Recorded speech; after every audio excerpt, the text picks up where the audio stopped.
And it's so great to see you because either we're, at a pool party or talking about napping, neural, what is it? Neuroassociative programming. But napping sounds like we need to go to sleep. So, yeah, Lisa, she is author of the book Find to Fab, and we're here to learn all about what her process is. What is Find to Fab, Lisa? Find to Fab is how I used to feel. Fine was effed up, insecure, neurotic, and emotional. And I thought Fab would be better, and that's fabulous, awesome, beautiful. I like the way that sounds. And what's the process? How do we go from Find to Fab? Well, first we have to acknowledge there's something wrong, right? Yes. And a lot of people don't even realize it, but for me, it was dealing with depression, disordered eating, self-sabotage, and I wasn't really doing very well with myself, and it means I found ways to hurt myself. I was using food as a substance, and I know you don't know anybody who ever does that, right? Ice cream, huh? Anything at that point. And it's really a process, and I take people through the process of learning what's going on, acknowledging the fear and doubt they're dealing with, breaking through the toxic meanings and emotions, looking at their beliefs and values, really scrambling it to the point where it's no longer exists and giving them new alternatives. And the point of being able to live in a great place and peaceful is something that most people are looking for. And also, what I love to look for are people who are truly authentic with their message and practice what they preach. And I know you have an amazing story of your own transformation. Would you care to share what brought you from Find to Fab?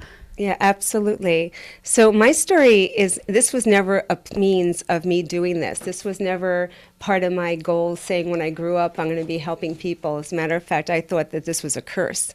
I grew up in a traditional dysfunctional family where everybody said disparaging words, and my dad wanted perfect children. I didn't know there was no such thing, so I did everything I could to be perfect but never pleasing him. And it was challenging because he was at times verbally abusive, and he had best intentions, I can say that now, but growing up I didn't believe that. Mm-hmm. And I just did everything I could to be perfect and ended up with ulcers and asthma and all the other stuff. So I was a pretty sick child, was on tons of medications, and it perpetually got worse. I'd come home and we were looking for A's all the time, had to take care of the house, and Mom had her own business. Dad was a vice president of a company. I became the latchkey child. Mm. And before you know it, with the ulcers, I ended up losing 30 pounds in 30 days. I went down to 95 pounds, which is kind of like take 20 pounds off me now, very, very tiny. And I had a sudden heart attack. Oh. And what happened is I was getting on the back of my dad's bike, and he used to be a weekend rider. And all of a sudden, I didn't even realize it, but I passed out. They ended up rushing me to the hospital. And, what was really interesting about it is at that time when they're kind of wheeling me in, my dad said something for the first time, and I know he might have said it before, but for me, it was the first time I ever heard it. And he said, "I love you." And there was a trigger at that moment that said to me, and it wasn't conscious, but it's where it came from, was, if you're sick, they're nice to you. Mm. So I stayed sick for a long time. It lasted 13 years. And I found out that I had control over the food. I didn't know I did, because I couldn't keep anything in my body for 30 days. I never tried to throw up or do anything, but I became bulimic. On a conscious note, I became bulimic. I used to stuff my feelings with food, compulsively overeat, and then get rid of it. And it turned out to be an insidious disease. It was awful. And back then, they didn't know how to deal with it, because when I say back then, that's over 30 years ago. So they put me in a psychiatric ward with people who were really challenged, and I was looking for every way out, and they actually don't let you get out. If you sign yourself in, you have to wait a couple of days. I didn't know all these things at the time. Yeah.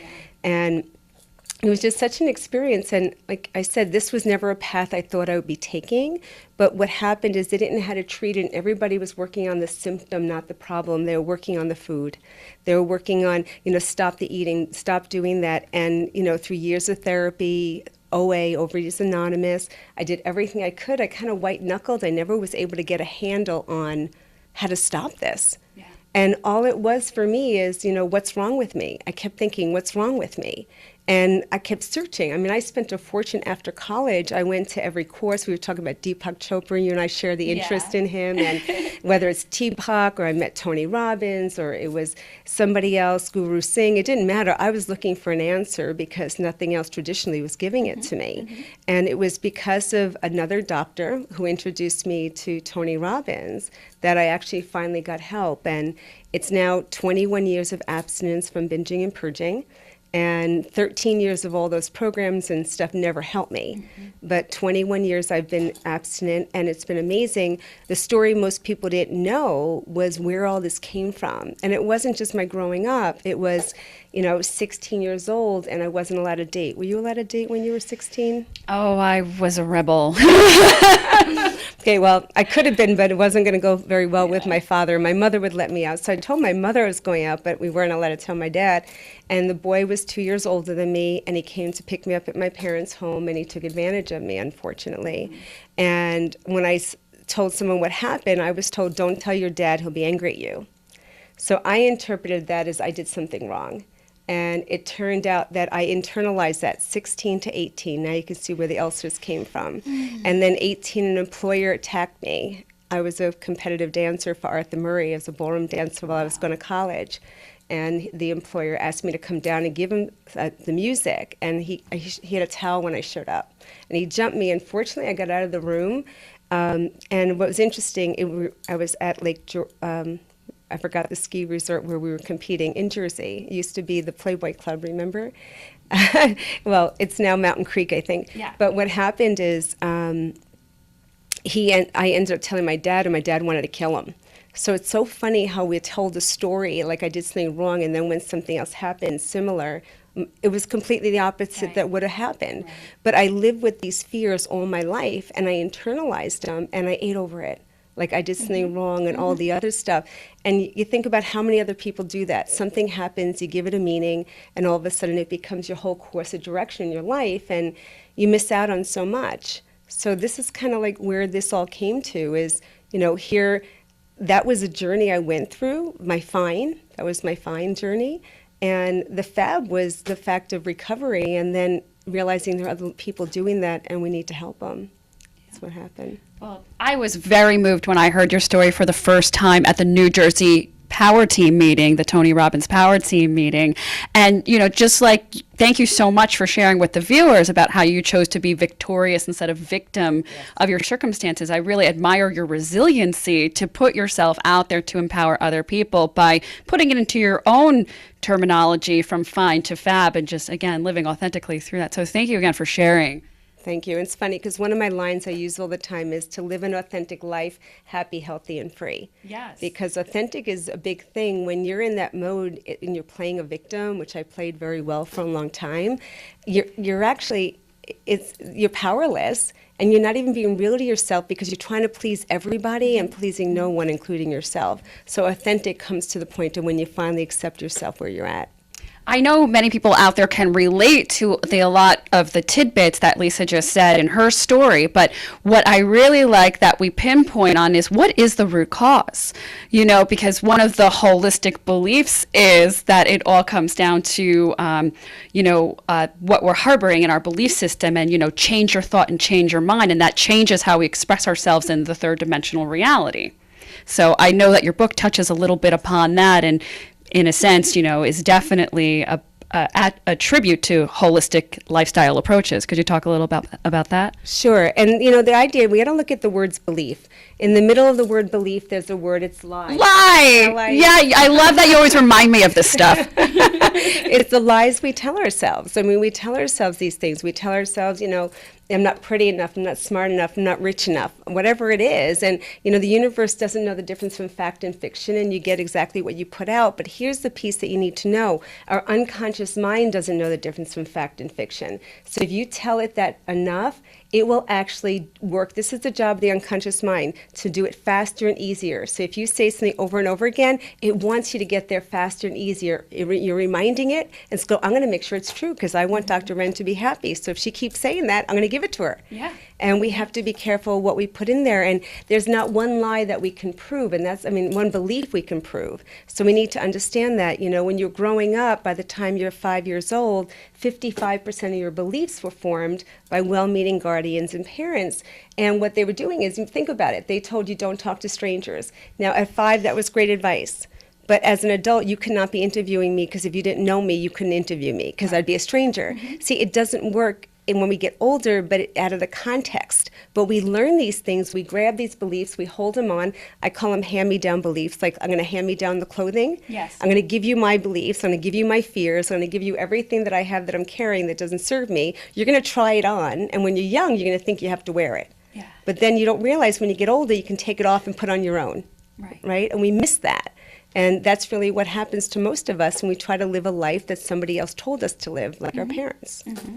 I want to talk a little bit more about NLP, or neuro-linguistic programming. This is something that I'm challenged a lot with in my personal life and dating life. And, whenever I say, hey, what's your NLP? Like, people are like, what's that? And they just don't get it. So could you talk a little bit more about that? Sure. I'm a licensed master NLP practitioner, and I studied with the person who created it, the co-creator, Dr. Bandler. And NLP is neuro-linguistic programming. Realize that it's totally our mind, the language we're using, and how we program ourselves to do things. And a lot of things are associated where we don't realize it. Take a check of the words you're using every day. There's been said there's over 1 million words in the English language, and 40,000 describe emotions. Most people live in the same 12 all the time, and 80% of them are negative. 80% are negative. So if you're saying, I'm frustrated, I'm overwhelmed, I'm angry, and those are your words you're showing up all the time, you're going to have so much more of that in your life. And that's how people consistently live. And we really don't check in with that. And that's a challenge because, you get what you put out. So you're exactly where you believe you should be, which is scary. Yeah. So we can have even more, but most people don't open that door. Right. Yeah. It gives it more energy and sets the law of attraction into play, like you said, to go out and bring more of that back to you. Do you have any suggestions on how to break some of these patterns? Yeah, absolutely. I have tons. Did you say absolutely? Absolutely. I will for you. One of the things is realize that it takes 20 positive statements to counteract even one negative. So one of the things I like to do is start every day with 50 positive affirmations of I ams. Yes. So here's the difference. Like, a lot of people say, like, I'm pretty, I'm happy, I'm this. It doesn't work. Your body needs to be engaged. So it's more like, I'm fabulous, I'm awesome, I'm beautiful, I'm amazing, I'm courageous. Emphasizing I am. I am. I've worked with Deepak Chopra's daughter, Malika Chopra, when she just did her last book launch at the New York Open Center. And she was, she said, emphasize the I am. It's the most powerful statement in the world, because the I is the act of, and the am is the act of giving and receiving, putting out there and coming back. So when I do my vision board in the morning with all my positive affirmations, I wake up to this whole vision board, and it's I am, and whatever that is. And I even get on the phone with my best girlfriends, 3 of us, 4 of us total with myself, once a week, just to do I ams with them, to help hold each other up, build each other up in our businesses and our collaboratives. Yeah. That's awesome. One of the things I had gotten in a habit of doing is getting on my rebounder. So now we're affecting the whole lymphatic system. We're going up there, jumping up and down and doing all these things. It's really great visualizing, your hour of power in the morning type of thing. I have some of my clients, they record it. Yeah. They record their I ams, they listen through it throughout the day so they can hear themselves say it until it becomes second nature. At the very beginning, it's challenging. We've been saying so many negative things to ourselves. To start saying the positive, it's different. It's a new muscle you have to exercise, and I find a lot of people have a hard time with that. Right. So they'll say, well, it doesn't feel authentic to me. It doesn't feel real. Well, you've been lying to yourself about all the wrong things, so let's lie to ourselves about some good things, So until it becomes your own, it's a better alternative. Thank you. So you have 7 steps, is it, from Find to Fab? Yes. Could we go over those real quick? Absolutely. Quick is another question, but we'll go over them. Go ahead. Tell me, why am I not going to NLP quick? I'll do my best. Well, the first one is acknowledging fear and doubt. How many times do you do something and you don't even want to own it? Like, there's stuff that's going on, there's a story you're telling over and over again, and you don't even realize you're doing it. Think about it. If you're ever in a relationship, they hear the same story. As soon as their eyes start start rolling, you know you're on it again. Right. But what's the role in the story? Is it the victim or the conqueror? Are you playing the story over and over, and why are you doing it? What is it holding you back from? So realize that when we live in the past or in fear, if you looked at a chart and we had past and fear here, and we had present and future here, if you stay on your left, you're going to actually be sad, depressed, angry, all your other negative words, right? If we stay present and we go forward towards the future, we can be happy and healthy and all the other things. It's called a right mind. So, there's expression they say that he's of right mind or she's of right mind. Well, right mind is a literal about being present, as I'm sure you know. So the idea is acknowledging the fear and doubt. If you're in fear and doubt, you're in left mind. Yes. So we need to be present about that, and you have to come there. So once you start realizing you're doing things, you have to take a look at life's lessons and beliefs. Right. And the lessons and beliefs, it's like doing an inventory. And in the book, I actually explain it further, and I even have assignments around it, because what you start doing is a brain dump of all the things. Think about all the things. What were some things you were told when you were younger? Like, don't talk to strangers, I said before, right? I heard money doesn't grow on trees. What did you hear? In that respect, I was very blessed because I was always told you can grow up to be whatever you want to be. I just wasn't maybe necessarily giving that guidance on how do I become the holistic Oprah.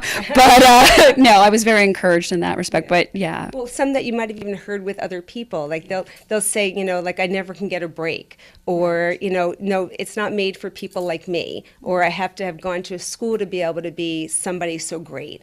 I mean, I look at so many people who have achieved greatness, and I'm going to use Tony because I've been a senior leader for him for years, and I've been with him 21 years as a volunteer. And I used to say you had to be a doctor.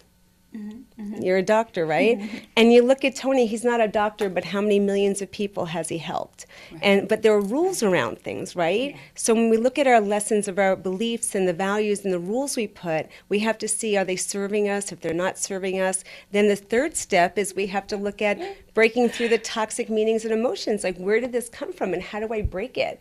It's okay, I know I have it now. Okay, before you might not have even acknowledged it, but now that I know I'm doing it, how do I break it? Which is a really important thing to do. And then once you do, we have so many different ways of breaking through them. And then after that, we're at the point of, changing it and giving it new alternatives. And then we end up, I just went blank. It's okay. So that's funny because I remember growing up, my mother would always tell me, and still to this day, that you have the most terrible handwriting ever. Because doctors like scribble on their pads, and I'd be like, well, then I'm going to grow up to be a doctor.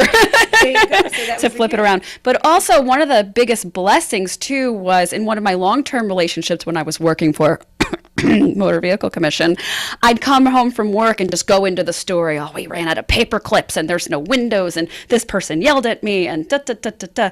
And it got to the point where, my past relationship said to me, honey, and maybe not in the most fluffy way, honey, I don't want to hear your stories anymore. Please don't tell me when you get home. And initially I was very offended by that. What? He doesn't love me? Going into my story, he doesn't love me and he's not supportive.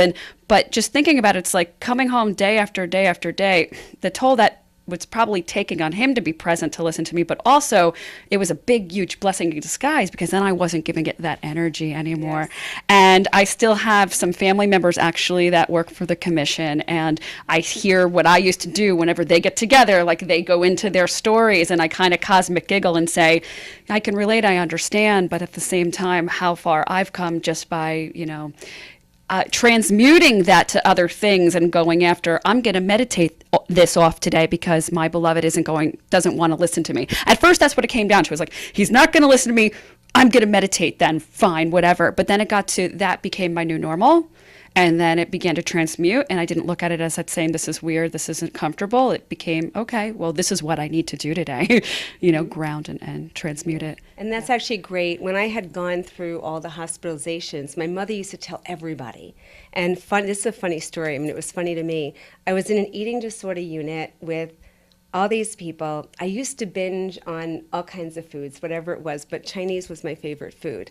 So, of whatever reason. And I used to go and I never looked at the menu, but I'd go there and I'd say, well, I want shrimp today, I want this today, I want that today. And no one ever knew I had a challenge. And what was happened is I introduced my mom to this restaurant, brought her there once. They found out who my parents were. So excited, you know, Lisa's parents took such great care of her. And my mother tells them I'm in the hospital. They think I'm in a regular hospital. And I was in a eating disorder unit for 6 weeks. Wow. They show up with, like, no exaggeration, a thing like this of winter melon soup to make me better. And I was like, totally not the place to bring anybody food. It's like, especially with an eating disorder. But it was so sweet the way he did it. And I actually had to say to my mom, Mom, you can't tell anybody. Like, this is my business to tell people, not your business to tell people. And I remembered I silenced her. And at one point I felt really bad about it. Like, she couldn't tell everybody her woe is me story that her daughter's sick and trying to kill herself. And I didn't realize I actually gave her the best gift in the world, because she didn't get to spend the next 20 years in that story. Yeah. I mean, what a gift. And who Yes. knew? I didn't know I knew NLP back then. You know, I just realized it wasn't serving, you know, but it totally wasn't. And we don't even realize, because we keep perpetuating bad things. And what I went blank on was breaking the trance, which is funny. I probably just went into a trance. And it's breaking the trance is you need to break that habit, you know.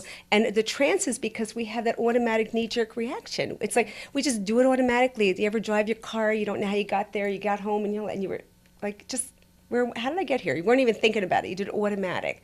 So you have to break the trance. And then the 6th step is uncovering unconscious patterns and behaviors.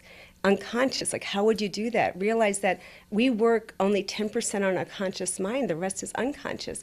Well, sometimes it's easier to have help to do that, you know, see where those habits are coming from. And that's usually the work we do with people, where we'll help them get into that place where they can acknowledge what's going on, but also see it for themselves and make those changes. And of course, finally, it's practicing gratitude and making peace. That's a huge thing. I think we have to make peace with ourselves and everybody else. And the making peace and the forgiving is not for the people who did it, it's for you. You know, and I think people miss that. They don't want to, you know, bad things happen to good people. They do. But there's a reason that something happened, and we can't understand it. We don't need to understand it. We just need to deal with it at that time and after. So making peace is huge, and practicing gratitude. And that was the hardest piece for me, is practicing gratitude, because I couldn't understand, like, what did I have to be grateful for? To me, I had this miserable upbringing. Yeah. So what's there to be grateful for? And I was like, wow, you know what? To be grateful, I have 2 hands, I have 2 feet, I have 2 eyes. I have so much to be grateful for. But I had to start at the basics. And I think people need to know you can start at the basics sometimes. Yeah. And one of my words that I say in the Renopedia, I have all these Renisms in the Renopedia, is grateful. Full in capitals. And when I do my social media post or type an email, I know I'm spelling it wrong, or, you know, capitals, lower cases, but I do that intentionally to just put more good vibes and good juju out there. And as far as you have a little bookmark that lists the 7 steps, right? Because you gave me one back in the summer and I still have it. Could you just go through the 7 steps again, just real quick, just list them 1 through 7? Absolutely. The first is acknowledging fear and doubt. The second is taking inventory of life's lessons and beliefs. The third is breaking through toxic meanings and emotions. Then it becomes breaking the trance, uncovering unconscious patterns and behaviors. Then it becomes stop waiting for perfection, one of my favorites. I didn't even talk about it. See, imperfection is awesome. Take tons of imperfect action. And the last is practice peace, make peace and practice gratitude. And those are the 7 secrets. Yeah. And how have you seen these transform the lives of others? Oh my God. I've had so many amazing, amazing opportunities to work with fabulous people, women and now men, to see their lives transformed. I've had people come to me with issues from sexual abuse in my background, and that, you know, gained weight just to protect themselves, and were able to release it so that knowing that they no longer need to protect themselves, you know.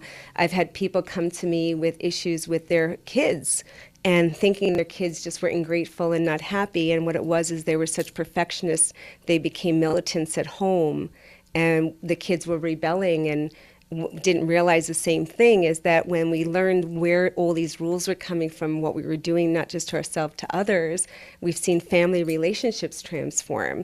And I mean, I have one woman who came to me because of her daughter, and her daughter didn't want to go through the program, but she did. And her going through the program healed the home. Yes. And that's transmutable, transferable energy. Absolutely. And then it turned out that her relationship with the daughter tenfold, like, is amazing. And the daughter had, like, stopped doing her schoolwork, went from honor society not to it, and so forth. And then when she worked on herself, her daughter ended up getting back to normal, went back on honor society. Everything is even better than it could have ever been. That the father was like, whatever you did, I want to have that. So he ended up going through my program, just because he saw the transformation in the family and he wanted to experience that too. So it was pretty amazing. But I've been really blessed. I mean, there's a lot of people out there that, you know, they might have tried traditional therapy or other types of things and it just didn't work. And I had the same experience because, you know, what I do is very untraditional.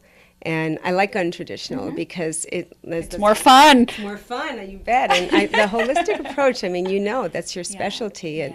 And there's so many more things that we can do to help people easier and faster. Like, it doesn't have to take years to get through something, which is not the model of traditional medicine. We just want to release, not relive all the trauma. I like that. I like that, yes. Yeah. So you've been on ABC, Fox, CBS, and you have a couple morning shows coming up. What else, you know, in the media are you up to? Well, we're going to be flying out to Florida. I'm on the Good Morning Florida show. High five. High five. Yes, it is. And then I've been invited back to Good Day Charlotte, so I'm going back in a couple of weeks to be filming several segments for them and going on live. I'll be on Connecticut Style. They invited me back again. Which you are very fashionable. Thank you. Thank you. I've had help. See, it's okay to accept help. Yes, and I'm pretty excited because right now we're in talks for me having my own show, which is pretty cool. Yes. Yes. All right. Congratulations. Thank you. Was that on the vision board? It was never on the vision board. My goal was to touch millions of lives. So I guess that became the answer to how to do that. And we're talking with some very big stations right now to see how that looks and what will happen. One of my social media quotes I just posted yesterday was, make plans, but always leave room for magic. Because that's the magic that manifests. Even if that's not on your vision board or you don't see it, you're kind of just guided, you know, to what, you know, to your reach through your heart's work. That's so awesome. So Lisa, tell us where we can find you. Well, you can find me on www.find2fab.com, and it's findtofab.com. And also on social media, Lisa Lieberman-Wang. I'm the only Lieberman-Wang you're going to find, the Jewish Chinese woman. I actually found there's no other one out there. We're good.